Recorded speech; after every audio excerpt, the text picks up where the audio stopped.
I'm that girl who knows the many layers that true love looks like and feels like and is. And I've sensed a theme amongst the hundreds of sessions, if not thousands now, of quantum sessions where the subconscious comes in and is channeled through the vehicle of the client, right? It's incredible to see this person that sometimes can't even be truthful to themselves about what's going on in sessions. And then when they get into that really, really, really relaxed state where they have no worries and no problems, and then the subconscious comes in, it's quite a fascinating conversation indeed. And they will say and spill the tea on it all because they're here for it. They're here for us to, they're here for us to be able to like call us out on our stuff, but with love, right? And we have been prompted so many times daily to love everything, that love is the key, love is the solution to everything, every hardship, every challenge. Love the lesson, love the experience. As painful as it is, you'll get to a point where you've overcome it, learned from it, grown from it, and can have loved as a valuable lesson, you know, and that is a mature approach.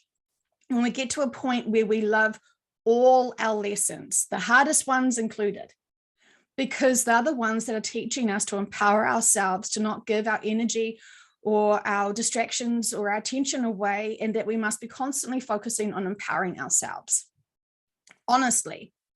And it sort of seems to me that they want to talk about what love is. Right? Love is high frequency vibrations from source. Really, the purest kind of thing is energy from source. That is the most profound, uplifting, euphoric energy. And you will feel it often if you do that white light healing meditation guided thing that they did, 15 minutes. It's free. Go for it. Have yourself a spa treatment, you know, enjoy and notice how you can actually get your body into that super deep relaxation. So it seems like some of you are still hanging on to other influencers who give dates, and you are not living your best fun times, right? Because you feel ill prepared, you're worried about the shift of the entire planet happening soon because your influencer has told you that. They haven't shared with you the actual information, how they got it. Kind of sounds like ego once again, because they're notorious for giving dates. And so is this time that everyone starts holding them accountable?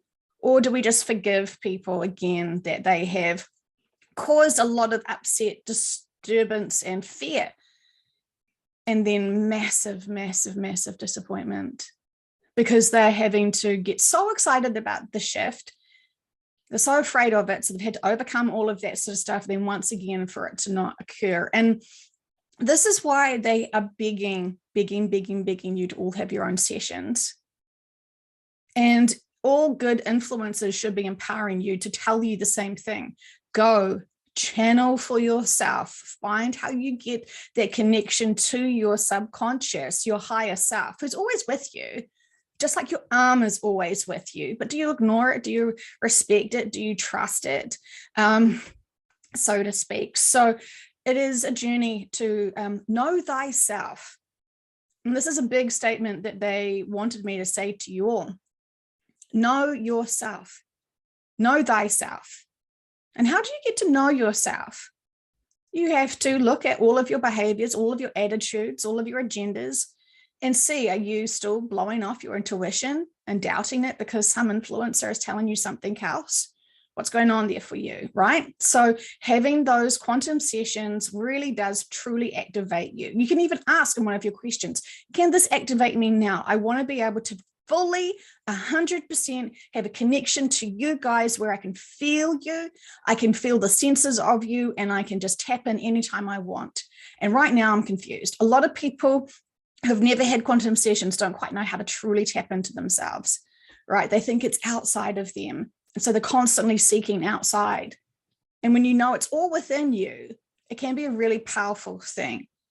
And a true, honest and influencer and guru would be getting you able to connect in with yourself and reminding you that it's all within you, you're very capable. Why trust other people's egos and lack of inner work? of their information, when you can all do it for yourself and actually be responsible for your own inner work and then work through that information that way, right? So all true, empowering, loving people should be trying to support everyone to connect in profoundly. Now, what would be the motive of an influencer not saying that to people? Trust me, I'm one source of education, one source of information. Don't have your own sessions, guys. Don't fact check me. That's the kind of thing you would assume that they'd be saying, right? Because they so want everyone eating off the palm of their hands with their own sort of limited perspective information that they would not want it to be, they would not want to be called out. And I know lots of people have messaged me about their own sessions, and they've asked about their beloved influencers, and wouldn't you know it, they've got limitations and blocks. You know, I'm not judging, it's an observation. But when people are trying to grow from those stepping stones, but those stepping stones are kind of sinking in their own ego, you don't get very far, do you? And then you accidentally overgrow those stepping stones, but you don't see that as a, oh, I've already overcome that information and vibration, and I'm already above it and advanced it. No one would view that, you know, apart from some big egos. But they are not able to even humble themselves to know what their inner work is. So they sort of get distracted. But, you know, I guess the one good thing about those big ego people is that they do try to be really high vibrational because they think so much of themselves, but they're distracting themselves because they're not actually able to get the true connection of self-empowerment. So they're so inflated that it's kind of, there is a disconnect there. But, you know, all fascinating, right? We all get to learn from it, and we all potentially have been in those steps ourselves at some point. So, you know, I guess we've got to taste the full smorgasbord of emotions and behaviors and agendas to be able to know what's right for us and what is our moral compasses screaming out to us. So there's that. So tough love. So it seems like they want everyone to speak their truths and love each other, right? And sometimes when you love someone so much, you actually have to say to them, I don't think you're loving yourself. I think you're looking for outside approval still trying to get praise and attention from others. And you're kind of going to do it at any cost. And it is distracting you from actually empowering yourself, loving yourself, growing your spiritual maturity to actually understand certain concepts like reincarnation and life contracts, and we're all protected, and life is an experience to take on board lots of different physical and emotional range of experiences to learn and grow from, to understand what came here, you know, what's happened on this planet, you know, what was the typical life experience for this planet, and how did it get to be at this point, and what does it feel like to be at this point, right? The end of days. But it's not truly the end of days. Of course, for some people, yes, it would be the end of days, as they, you know, many people are exiting right now at rapid rates. And so, you know, if I was going to tell you all my end date, you know, it may not be the same for everyone else. So why would I want to worry anyone or distract anyone with certain dates, right? It doesn't make sort of sense. No one's been promised tomorrow.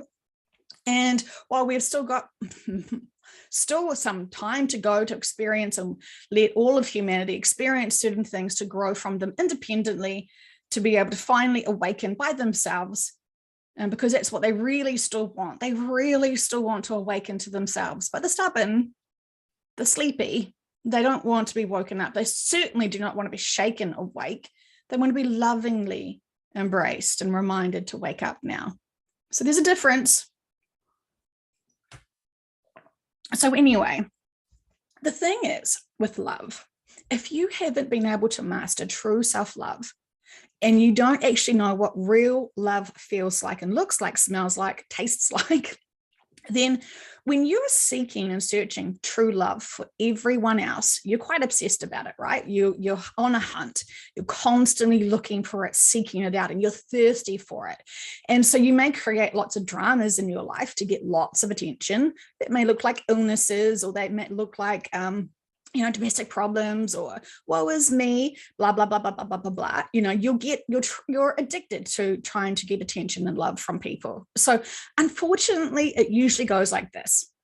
You haven't bothered to do your own inner work, and you haven't bothered to be able to do your own true love of self. So you don't even know what love is. And then you go seeking through all of your family and friends, and you burn through lots of friends real quickly because you're a real little energy vampire. It's a hobby. And so that is fine. But then the thing is, when your friends actually do love you, and when your family do actually love you, they'd be terribly upset if something happened to you, when they sort of break out of their own routines of trying to love themselves and empower themselves. Because everyone's kind of busy with that, aren't they, really? Everyone's trying to learn how to empower themselves. And if we distract them with our attention, our thirsty need for, attention and confirmation and all of that sort of stuff, we're really sort of taking their own energy away from them. And that's how it sort of could seem like, hurt people who don't love themselves are quite selfish, because you're taking a lot of time from other people while you're trying to milk them for as much attention and love as much as possible, right? And this is how you burn out your friends, is because you just never actually recognize what true love is. And so you're thirsty for it, like quenched, parched. You're just, you're obsessed with it. And your friends and family do love you and have always loved you, even though you may not have appreciated some of those life choice experiences, but core down, they do love you. And at soul level, obsessed with you, love you, biggest fans, right? Wouldn't have signed up for these life contracts to do what you're doing with each other right now if you didn't just love the true core essence shit out of each other. It's serious. There was a Bob Marley song where he said, your enemies could be your best friends, and your best friends could be your enemies. And what he was talking about there was truly our soul level experiences, right? We come here with our soul buddies, with our soul families, and we're like, you do that real horrible thing to me this lifetime. It was hilarious when I did it to you. It's a game. Life is a game. We want to have these experiences while it feels like it's fucking breaking us now. At a soul level, and an advanced level, it is all purposeful. All right, but it's challenging. It's absolutely challenging. And Dolores Cannon's, covered that really well in her books as well. I think between death and life. Anyway, go and read her books. Freaking fantastic, brilliant information, high vibrational information. Treat yourself. Stop distracting yourselves with other stuff that doesn't feed your soul. Your soul is well fed, but it's about trying to get back to that soul, to be able to get your consciousness back to that level of your true soul essence and have alignment. But anyway, getting back to those people who haven't done any of their own inner work, or haven't done enough of their own self-love, so they don't know what actual real love is, right? And if you're trying to find source love energy in everyone, wrong planet, my friends, wrong planet, because most people are not capable of holding true source energy, love to bestow upon the way that you need and want, right? This is when you really need to go within and actually get it for yourself. No human's truly capable of loving you like source. Only source can do that, right? So where is your expectations here, is what they are wanting me to say. So there's that.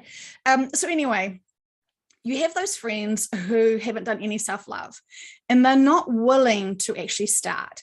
And so they're so hard done by, because no one loves me, and yet they've only ever been loved. They're great people, they're kind people, they really want to help the world, but they've got this massive chip on their shoulder that they're not loved. And what their real problem is that they're not identifying with the love they seek, which they used to, which is source energy, right? We understand that. That's a hard thing. Most of the volunteers that we've explored, when I've asked the subconscious, so how are they doing with their life contracts? How are they doing with their life mission? And the subconscious is like, oh, we could not have factored in how dense it is to be so far away from source love energy. Hideous, right? It is so dense, it's so glucky, if that's a word, gluggy, you know what it is, right? And so it's an extraordinary thing to empower yourselves with love, to love yourself, to then be able to stop seeking it out through other people, to be able to truly, honestly empower yourself.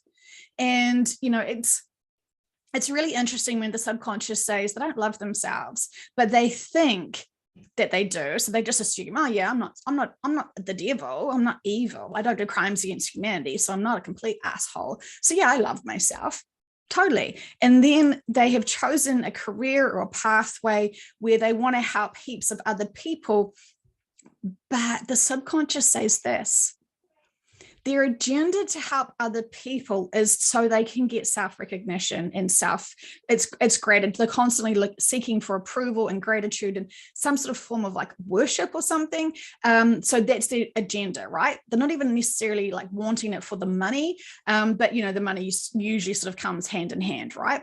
And then you can hear those people, and you can hear and know those people because they keep saying, I've healed my client for this. I've helped my client do that. Me. I am, gift to humanity, blah, blah, blah, blah, blah. So when they're projecting all the things that they're doing for humanity and how they are just such a gift and how they help this terrible client with this, overcome this problem, blah, blah, blah, blah, they're constantly still being of service to humanity just to then be able to say, look, I donated to charity. I've taken photos of me. I'm talking about the time that I donated money. Look at me. I'm just such a good humanitarian. Praise me. And so those people are really obvious, like they just can't help but promote and brag about themselves and all the good that they're doing in this world. And we know that a truly humble humanitarian doesn't brag about that. Actually, they just do it because that is the thing that they know morally is the right way to be. So it kind of seems like those people who brag about their charity work, what do you do for the most of the time then? Because if you're doing these small things just to get those selfies of you, feeding the homeless or whatever, it kind of needs to be more than a hobby. So anyway, unfortunately, there are those, I know that energy vampires is not a nice term, but those are just another form of a prickly cactus, but it's like a vacuum. It's an energy sucker. They're constantly needing your attention. So they will create things like, oh, dates are coming, the shift's coming, everyone's going to shift in a few days, blah, blah, blah, blah, blah. The world is falling, right? What was that chicken that kept saying that the world is falling just to sort of get the attention? And it just seems so disappointing from our perspective when we're listening to all these sessions and actually having to understand what needs to unfold for humanity to be ready for these bigger events. That it just kind of seems like disinformation once again, but labeled spiritual or whatever. So this is why I say to people, interns are free. And once you truly can take the time to meditate or to connect in and really get the senses of what you need to be doing between now and the shift, it's a really great question to ask your subconscious, right? And your subconscious is not shy. And if you ask your subconscious in a session, subconscious, what should she be doing between now and the shift? The subconscious would say, a whole range of things. If you're supposed to be a practitioner, that's the very first thing that they'll say. Do this, do this, do this, do this, do this, do this, do this, do this, blah, blah, blah, blah, blah. They're not shy. They don't hold back. And so when you have these sessions, you get to know more about your life purpose and what you're supposed to be doing. And yeah, there's just so much to be said, and it is fascinating times. And remember, for those people who are true gifts to humanity and who are humble and just constantly worried that they're not enough, they're not doing enough, remember your responsibility is not solely on you to heal and save the world. It's not, okay? You can definitely love the world, but don't be in that really challenging position where you feel the full responsibility of the state of the world, and you feel like you somehow, some way, you can awaken them. They don't want those abrupt awakenings. They want those soft things that they can start noticing. It just takes one little disclosure or one sort of inconsistency in their world to start making them stop and think.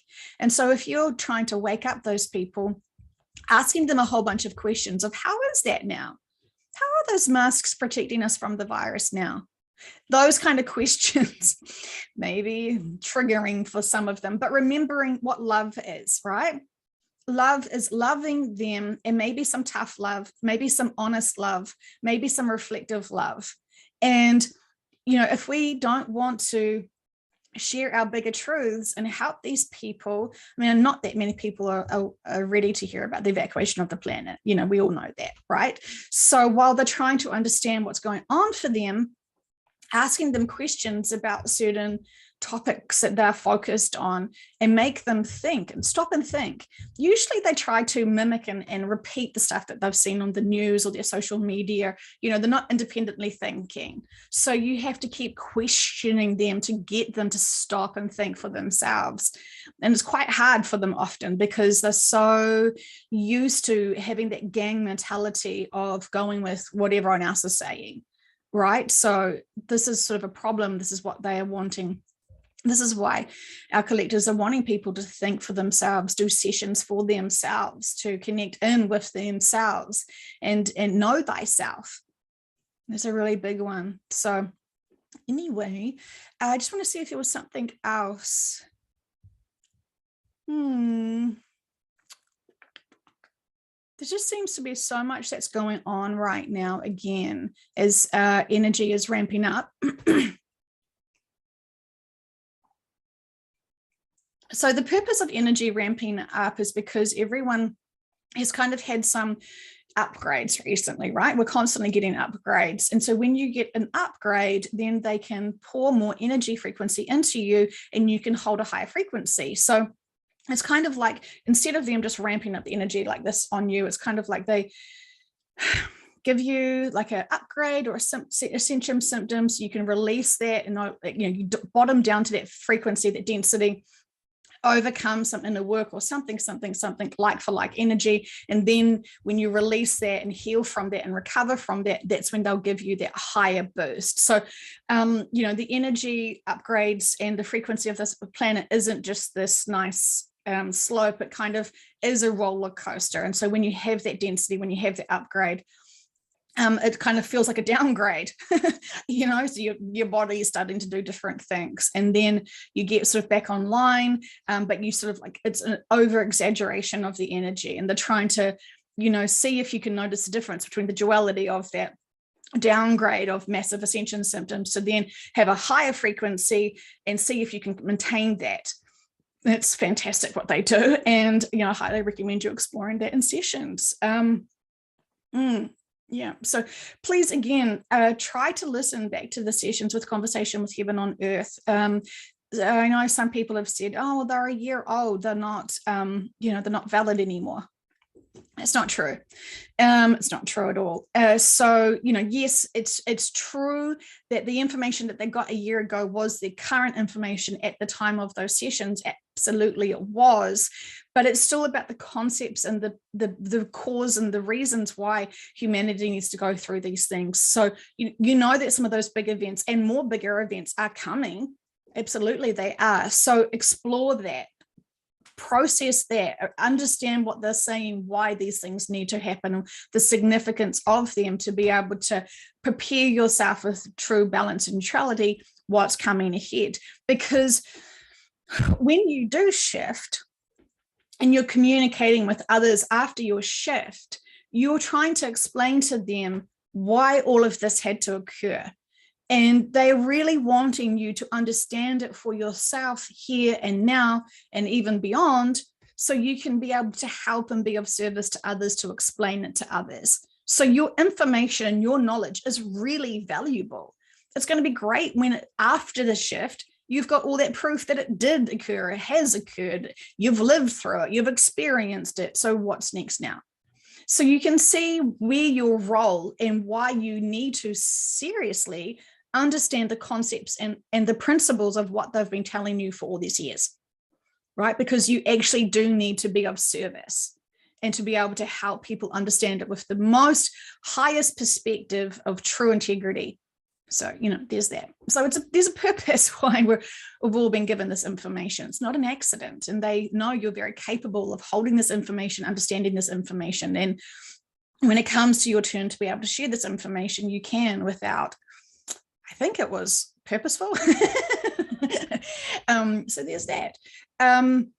So anyway, it's just like with Dolores Cannon's work with Nostradamus, right? That was definitely one really dark times, but those dark times would have already overcome and gone by now, and some really great times would have been occurring right now. All of the dark agendas would have been exposed, all this fantastic stuff. If you read Nostradamus, you get to see and hear and learn about one of the antichrists that we're dealing with right now, my friends. So while she assumed it was one antichrist, we know that they've broken down, and there is many antichrists. So if you read back that book and those books, you'll understand who I'm referring to. So it is still purposeful to understand what our history and what is all happening to help awaken humanity to this. And for some reason, I wanted to say this to the volunteers. We're here now in these days to be able to sort of see the summarizing results of what living on this planet and how far it's got. And, we need to live in these experiences to understand it. And what they were sort of showing me was this. We have this playroom and we've got all our toys for our children, it sets it all up and it's all nice and, it's all nicely presented and it's all really great. And all of the sets are together and it's all this fantastic experience for them. And they go in there and they just, explore everything to the max. A few pieces get broken. Sometimes they may fight over the one thing and they have to resolve it and deal with it. And, at the end of the day, that room is trashed, because they've just explored the shit out of everything, right? And they've mixed up sets together and they've created new games and they've expanded upon it. And, it's, fun times. And so it's like the volunteers have come in like after the end of the day of the big play and the big playroom and gone, what the hell have you guys been up to? Like, whoa, it's a hot mess, right? But wow, okay, it looks like you had some fun. It looks like you had some lessons. Looked like you had some learning. Cool, okay. We can look at the webcam and see all the fun stuff that you got up to during the day to learn and see what you did with these things, what you did with those, how you interacted with each other, how you explored certain stuff, how you created certain stuff, how you made certain new stuff. It's always very interesting. So, and I guess for some volunteers, you bunny hop around many playrooms at the end of the day, many planets at the end of their days, and see what's going on here. And oh, that was interesting. For our soul's growth and lessons to be able to figure out, new 3D experiences potentially in these meat suits, whatever various adaptations that they have, to be able to have different 3D lifestyles and experiences to explore, because the souls will still want to learn potentially from this. I don't think this is the end of 3D living. And we know it's not, because we hear many people talking about in sessions going to different 3D planets. So, that it's constantly evolving, constantly being expanded upon, because our souls are thirsty for new experiences. And when you are untouchable, unbreakable, of course you want to explore everything at that amusement park. You're not afraid of heights and you can eat all the candy and see how it feels, so anyway, fascinating times. So please drink lots of water, infuse it with lots of love, know that you're lovable, know that you are able to hold heaps of really high frequency vibrations, know that you can heal the world through that white light meditation by putting the whole world into that beautiful pyramid of white light. And isn't it interesting when you do that, you have the pyramid and then this circle, doesn't have to be a globe, can be flat earth too, whatever. If you're still hung up on certain things of the facts, this is a really great thing to ask in sessions. Mr. Subconscious, what's the shape of the planet? That's fantastic. That's valid. If you want to know all of the information so then you can empower yourself, go for it. Your interns and your practitioners love hearing about those sort of questions. So these sessions are profound, but please do me this honor of not treating these free sessions like free whatever's. Don't misuse this work, first of all, and don't misuse and waste intern sessions if you're not willing to truly surrender into this work and go with it. If you're not willing to acknowledge that you may have some inner work to do and actually do it, interns and practitioners can't love you, and neither can your subconscious if you haven't loved yourself. So, you know, there's a big difference there. So please don't abuse the free system, because those interns may not think that they can handle dealing with people who are not taking this work seriously, not taking their inner work seriously. You know, this is hard. Interns, you know, find this work really hard when they're learning. And so you have to not just muck around and waste their time, because there are so many other people that are desperately wanting to honor this work and to listen and respect the process and trust and go with the flow. So tough love, everybody. I love you. You know it. And I just want you to have just the best of days and empower yourself and love yourselves.